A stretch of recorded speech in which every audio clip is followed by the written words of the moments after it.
Rock and roll. Here we are, guys. PMR, PMR. Oh, PMR. So much going on. So much happening. Controversy does not stop. But hey, here we are. Let's start this race. This is here Canadian Sport Motor Park. This is a open lobby. We got 5-lap race here, so multi-class, MP,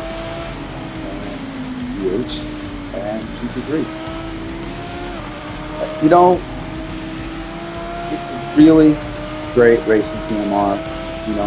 The multi-class, but not only that, the cross-platform. That was me at Twitch in my video. Once I hit the grass, I was corrected.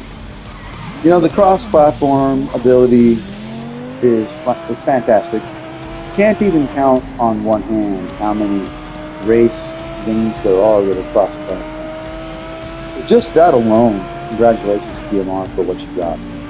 Hey, for sure. You guys have caught so much backlash, so much crap, and it's all really true. But good on you to keep moving forward. Appreciate that, because here's another patch. Here's the latest. We all see the latest patch. It's been a few months now. You got 6 patches, and you fixed a lot of things, but yet there's still more to work on. I think that it's getting smoother pretty much for everyone. It's not as bad.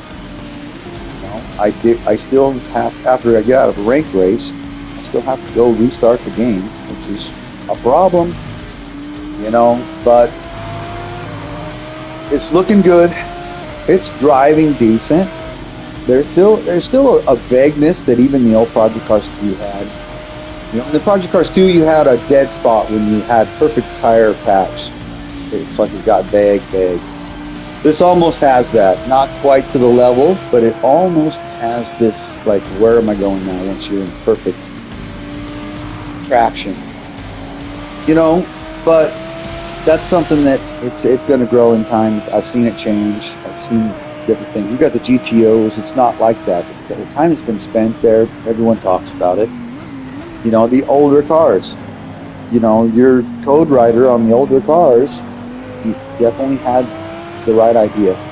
So think about that one, because that works pretty good. On the other side, though, every car has its. You take an old manual, small car, lightweight. You're going to feel every ripple in the road. You're going to feel the knuckle as it switches, as the camber moves. Those things happen. And you can take cars that are, electric steering, and you'll lose some of those things, the connection to the road.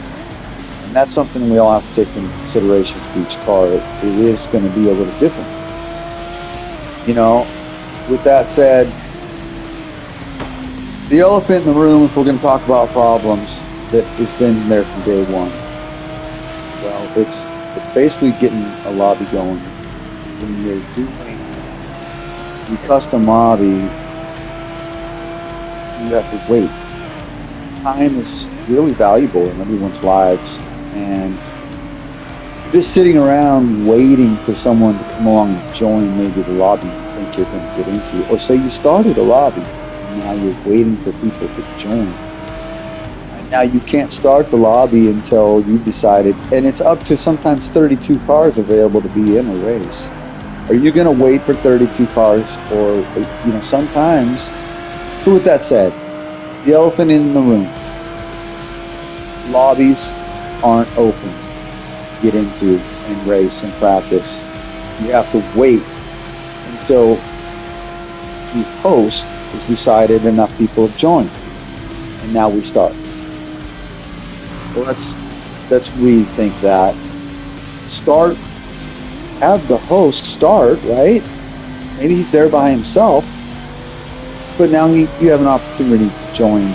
Maybe have 20 minutes to have a practice or a qualifier or whatever he has set up, and actually get some time in, instead of just waiting around for that 20 minutes and then going and practicing or qualifying for 20 minutes, which others allotted. So that's a huge thing. That's a big elephant right there. And that's almost a make or break. waiting around and wasting time for a lot of people. Not to mention all the problems with the connection, servers, lag. I mean, there's nothing worse than a guy lagging back at you and it damage. You get damage on your car. And he's out 50, 60 feet in front of you and he lags and all of a sudden hits your car. You got damage. I mean, there's problems. But on the good side, it looks great. It really feels good. The default feels good. You guys have brought it to a place that the cars are drivable. I know people have been complaining. I can't even get in and drive it without having a setup. And I've had to do that. I've seen it. Setup. Here's a setup. Here's a setup. Now, I'm not going to say that today, even now, a setup won't make you have a better laptop. Because it can. Whether it's aero or connectivity to the track. Those things matter.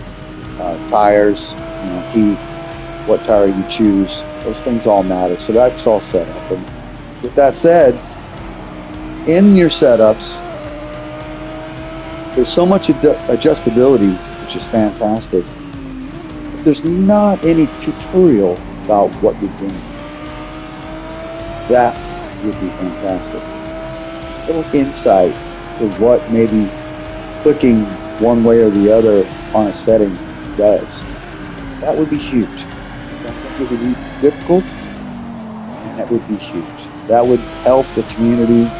These guys who are drivers, they're not techs, they're not mechanics. You guys are out just driving the car. So most of them don't know what it means to adjust the car and make it do maybe what they want to do. That's a huge, huge thing.